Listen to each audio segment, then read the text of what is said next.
UP के जितने भी संविदा कर्मचारी हैं उन सभी को लेकर बहुत बड़ी खबर के साथ साथ बहुत ही अच्छी खबर है। लगातार तमाम वर्ग के संविदा कर्मचारियों को बता दें कि आप लोगों को तमाम तरह की जो सुविधाएं हैं वो 4 फैक्टर में मिलेगी, यानी कि जिनकी जितनी योग्यता होगी उसी के अनुसार मिलेगा। जिस प्रकार से केंद्र सरकार ने भी 4 फैक्टर को अहम बताया था, उसी प्रकार से जो मुख्यमंत्री योगी आदित्यनाथ के मंत्रिमंडल है उन्होंने भी 4 फैक्टर को अहम बताया है। इस बात की जानकारी सूत्रों के हवाले से आ रही है। अपर मुख्य सचिव जिस प्रकार से प्रेस ब्यूरो के तहत जो है उन्होंने जो भी जानकारी दी उसके अनुसार मैं आपको दे रहा हूं और लगातार मैं आपको बता देना चाहता हूं कि पीबीआई की रिपोर्ट है और आज के इस खबर में मैं आपको प्रूफ के साथ भी दिखाने वाला हूं। क्योंकि देखिए, सरकारी कर्मचारी और प्राइवेट कर्मचारी, यानी कि आप आउटसोर्स पे हो या फिर संविदा पे हो, दैनिक वेतनभोगी कर्मचारी हो या फिर अवर्गीकृत कर्मचारी हो, फिर भी आप लोग जो है वो कैटेगरी में जो आते हैं वो कैटेगरी आप लोग का प्राइवेट ही माना जाता है। क्योंकि अलाउंसेस तो प्राइवेट के ही मिलते हैं, तो फिर सरकारी कर्मचारी या फिर अर्ध सरकारी कैसे मान लेंगे? अर्ध सरकारी का भी एक अलग नियम होता है, लेकिन संविदा कर्मचारियों को तो सरकार ना उधर के छोड़ रखी है ना इधर के छोड़ रखी है, बीच का है संविदा कर्मचारी। तो इसीलिए संविदा कर्मचारियों को लेकर के जिस प्रकार से आप लोगों ने देखा कि जब केंद्र सरकार ने अपने जो एम्प्लॉय हैं, यानी कि रेलवे के जितने भी एम्प्लॉय हैं उन सभी को 78 दिन का जो बोनस देने का जो उन्होंने बात कही, उसके बाद केंद्र सरकार ने सोचा कि हम अपने कर्मचारी को तो दे रहे हैं, लेकिन जिस प्रकार से पूरे राज्य की जो संविदा कर्मचारी हैं और तमाम जो लेबर वेलफेयर के तहत आ रहे कर्मचारी हैं उन सभी के साथ तो बहुत दिनों से जो प्रताड़ना हो रही है, जो प्रताड़ित वो लोग हो रहे हैं, जो उन लोगों को चाहिए वो नहीं मिल रही है, जिसके तहत जो है उन्होंने स्पष्टीकरण देते हुए कह दिया कि तमाम वर्ग के, यानी कि देश के सभी राज्यों के जितने भी वेलफेयर के तहत जो आ रहे कर्मचारी हैं, यानी कि संविदा कर्मचारी, आउटसोर्स कर्मचारी, दैनिक वेतनभोगी कर्मचारी, अवर्गीकृत कर्मचारी और महिला कर्मचारियों को लेकर के जिस प्रकार से उन्होंने कहा है, इसमें 4 फैक्टर अहम है। उस फैक्टर को जानना आप लोग के लिए बहुत ही ज़रूरी है। नहीं जानेंगे तो आगे चल करके दिक्कतों का सामना होगा कि उसको कितना आ रहा है सैलरी और हमें इतना ही क्यों आ रहा है,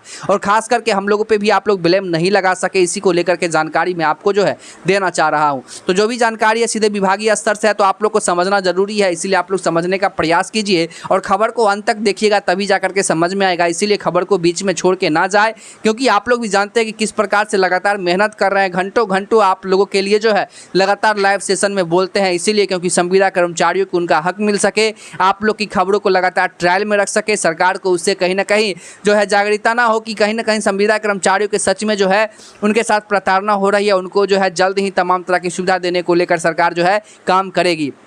अब मैं यहाँ पे आपको बता देना चाहता हूँ, देखिए, सबसे पहले आप लोग भी जानते हैं कि कल जो है वो केंद्रीय कैबिनेट की अहम बैठक थी, जो कि प्रधानमंत्री नरेंद्र मोदी की अध्यक्षता में बैठक हुई और 3 ऐसे एजेंडाओं पर जो है मुहर भी लगाई गई। लेकिन उसके पहले जो कैबिनेट हुई थी, यानी कि 3 अक्टूबर 2024 को हुई थी, उसी में सरकार ने 2 बड़े फैसले लिए थे और उसी फैसले के तहत जो है तमाम राज्यों को भी मानना पड़ेगा, और जिसमें यूपी सरकार इसीलिए एक्टिव बोर्ड में है क्योंकि आप भी जानते हैं कि एक तरह से प्रधानमंत्री अगर राम हैं तो जो योगी आदित्यनाथ हैं वो उनके बजरंग बली हैं। यानी कि कहने का मतलब ये है कि दोनों में इतना मतलब आपसी मिलता है, तो वो समझते हैं कि प्रधानमंत्री का जो आदेश है वो हम कैसे नहीं मानेंगे। तो कहीं ना कहीं बीजेपी की सरकार इक्वल है, वहाँ पर भी है, यहाँ पर भी है। तो इसीलिए मैं आपको बता देना चाहता हूँ कि जिस प्रकार से आप लोगों के हितों में काम की जा रही है, पहले यही आ रही थी वीकनेस पॉइंट कि कहीं ना कहीं जब आप लोग का फाइल कैबिनेट पहुंचने वाला होता है, अधिकारियों का तबादला कर दिया जाता है, जिसके तहत संविदा कर्मचारियों का फाइल जो है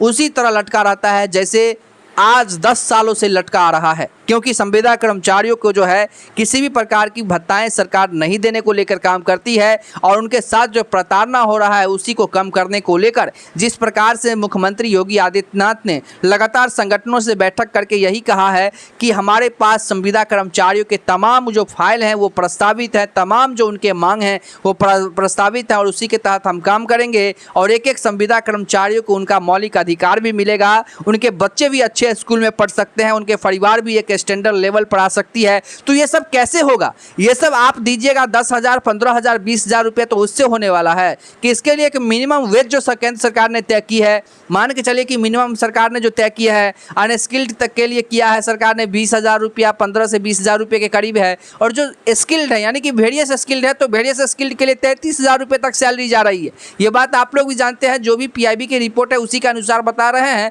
ऐसा नहीं कि अपने मन से करके कुछ भी आप लोग को बता रहे हैं और आप लोग को दिग्भ्रमित करने का काम कर रहे हैं। क्योंकि संविदा कर्मचारियों को न्याय मिले, संविदा कर्मचारियों को उनका मौलिक अधिकार मिले, आप लोग भी जानते हैं कि उसके पक्ष में न्यूज़ इंडेक्स किस प्रकार से काम कर रहा है।